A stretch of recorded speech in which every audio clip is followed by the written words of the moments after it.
माँ से माफ़ी मांगो पत्नी जी। रचना माँ से माफ़ी मांगो। मैंने कहा माफ़ी मांगो। रमेश जोर से चिल्लाया तो रचना सहम गई। बड़ी हिम्मत करके बोली, आप बात तो पूरी जान लो, नहीं जानना कुछ भी। बस मेरे लिए मेरी माँ ही सही है। लेकिन हर बात के दो पहलू होते हैं। दूसरा पहलू सुने बिना ही फैसला कैसे सुनाया जा सकता है। घर के बड़ों से माफ़ी मांग लोगी तो छोटी नहीं हो जाओगी। इतने तो संस्कार दिए होंगे माँ बाप ने। सॉरी बोल रचना रोती हुई अपने कमरे में चली गई। उसके लिए आज ऐसा पहली बार नहीं हो रहा था।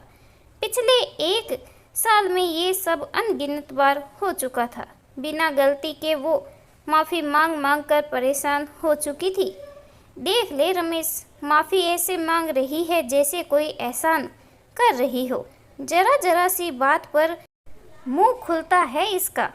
एक हम थे जो सास के सामने मुंह पर ताला लगाए रखते थे। ये आजकल की लड़कियां भी ना ज़्यादा बोलती है, इसीलिए घर बसते नहीं। घर चलाने के लिए औरत का चुप रहना बहुत ज़रूरी है, वरना घर में हर रोज़ महाभारत होती है। कमलेश जी अनवरतर ही बोले जा रही थी। माँ, आप आराम करो, वरना आपकी तबीयत खराब हो जाएगी। रचना से मैं बात करता हूँ।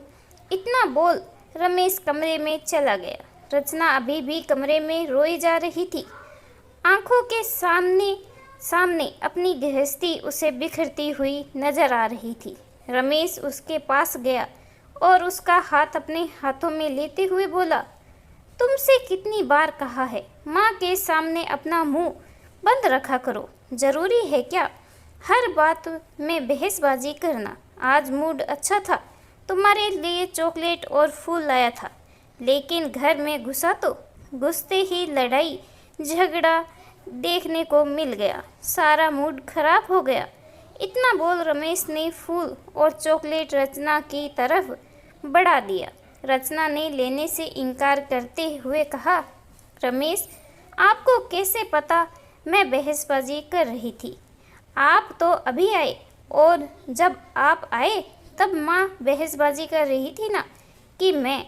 लेकिन आपने पूरी बात जानने की कोशिश भी नहीं की और सीधा मुझ पर चिल्लाना चालू कर दिया। वो हर दिन ऐसे ही करती है, मीन मेख निकालना, बात बात पर झगड़ा करना, ये उनके आदतों में शामिल है।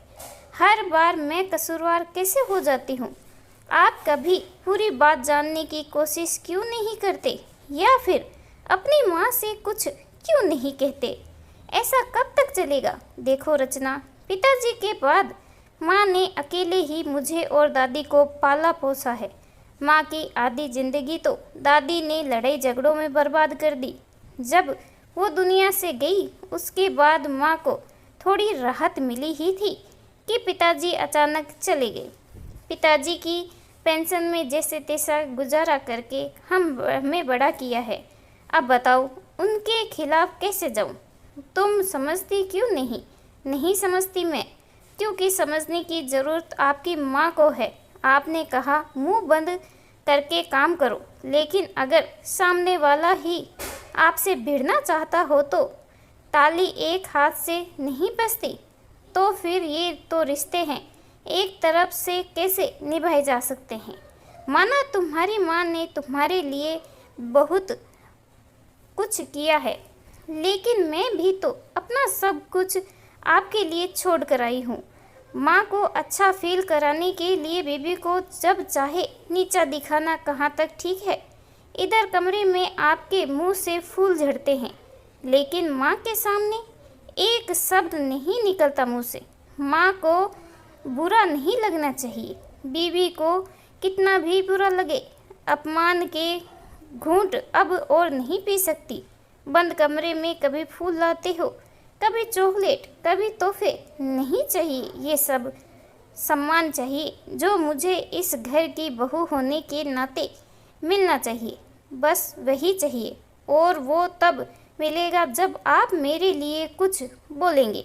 बस मेरे लिए भी बोलना सीखो, वरना मैं हमेशा बिना कसूर के माफ़ी मांगती रह जाऊंगी। इतना बोल रचना मुंह फेर बेड पर लेट गई। इधर रमेश असमंजस में था कि क्या करे। माँ को कुछ कह नहीं सकता और हर बार रचना को समझा समझाकर भी थक गया था।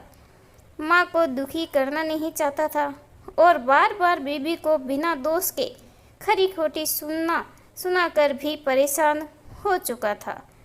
माँ को खुश करने के चक्कर में बीबी को एक दो बार नहीं कई बार रुला चुका था। हर दूसरे दिन बीबी और माँ के बीच झगड़ा होता और उसमें रमेश पिसता जा रहा था।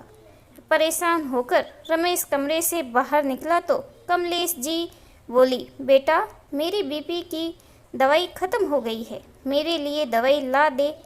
तेरी बीबी ने मेरा बीपी बढ़ा दिया। माँ एक बात पूछना चाहता हूँ, मैं जानता हूँ कि आपको बुरी लगेगी। नहीं बेटा बोल, मैं तेरी किस बात का बुरा नहीं मानती, जो कहना है साफ साफ कह। माँ क्या दादी बिना वजह आपको परेशान करती थी? हाँ बेटा, पता नहीं क्या चलता था बुढ़िया के दिमाग में, हमेशा कुछ ना कुछ बोलती रहती थी। कितना भी कर लो उसके लिए, कभी खुश नहीं होती थी। मेरी आधी ज़िंदगी तो उसी ने खराब की थी। मेरी शादीशुदा ज़िंदगी में सबसे ज़्यादा दुख तेरी दादी के वजह से ही थी। ऊपर से तेरे पिताजी हमेशा तेरी दादी की तरफ ही बोलते थे। मेरा पक्ष कभी उन्होंने जानना चाहा ही नहीं। बड़ा दुख होता है देखकर। तेरे पिताजी के लिए अपना घर बार छोड़कर आई थी, लेकिन उन्हें तो मेरी परवाह ही नहीं। अच्छा बेटा बनने के चक्कर में अच्छा पति बनना भूल गए। माँ की नज़रों में जोरू का गुलाम नहीं बनना चाहते थे ना। फिर तो मैं बिल्कुल अपने पिताजी की परछाई हूँ माँ। मेरी केवल शक्ल नहीं, मेरा स्वभाव भी उनसे मिलता है। हम दोनों ने हमेशा अपनी माँ के बारे में सोचा। जो महिला हमारे लिए अपना सब कुछ पीछे छोड़ आई, उसकी तो हमारी नज़रों में कोई अहमियत ही नहीं है। कल तक ज़िंदगी के जिस मोड़ पर आप असहाय खड़ी थी, आज वहीं आपकी बहू खड़ी है। इतना बोल रमेश की आंखें भर आई और वो घर से निकल गया। कमलेश जी को जैसे सांप सूंघ गया। बेटे ने इतनी अच्छी तरह आईना दिखाया कि वो खुद से नज़रें नहीं मिला पा रही थी। बहू तो कई बार उनके सामने रोती थी, लेकिन उन्हें कभी फर्क नहीं पड़ा। लेकिन बेटे के आंसू उनसे देखे नहीं जा रहे थे। दुख भी था कि श्रवण कुमार जैसा बेटा आज बोल पड़ा, लेकिन साथ ही साथ इस बात की तसल्ली थी कि जो भूल उसके पिताजी हमेशा करते रहे, उनके बेटे ने वह भूल समय रहते सुधार दी। कमलेश जी उठी और रसोई में जाकर चाय बनाकर लाई और बहू के कमरे में गई तो वो रो रही थी। बहू, आज तक जली कटी बातें ही सुनाई हैं तुझे, आज पहली बार अपने किए पर पछता रही हूँ। तेरे दिल में जो भी है ना, मुझे चाय पीते पीते कह दे, लेकिन ऐसे दुखी मत रहे। मेरे कारण मेरे बेटे बहू में दूरियां बढ़े, ये मुझसे देखा नहीं जाएगा। आज पुरानी बातें भूलकर एक नई शुरुआत करते हैं। एक बार के लिए तो अपने कानों पर विश्वास नहीं हुआ। तभी कमरे में मोहन आया। कमलेश जी बोली, बेटा हम दोनों ने बहू का दिल दुखाया है, चल अब हम दोनों ही उसे मना लेते हैं। रमेश भी माँ को देखता रह गया। अरे तो क्या गलती सिर्फ बच्चों से होती है, कभी कभी घर के बड़ों से भी हो जाती है। ऐसे में आगे होकर माफ़ी मांगने में हर्ज ही क्या है। और तुम दोनों तो ऐसे देख रहे हो जैसे मैंने कोई गुनाह कर दिया हो। माफ़ी मांगने की ज़रूरत नहीं है माँ, बस मैं चाहती हूँ हम सब मिलजुल कर रहें। छोटी छोटी बातों की वजह से दिल और रिश्तों में दूरियां न आए। रचना बोली, ऐसा ही होगा बेटा, अब इस घर में सिर्फ खुशियां का वास होगा। गलत फहमियों के बादल अब छट गए हैं, अब सब अच्छा ही होगा। इतना बोल कमलेश जी ने बहू बेटे को गले लगा लिया। रमेश ने मुस्कुराकर रचना की तरफ देखा तो वो मुस्कुरा दी। रचना जानती थी कि सासू माँ ये बदलाव सिर्फ पतिदेव की वजह से आया है। वो मन ही मन पतिदेव का शुक्रिया कर रही थी।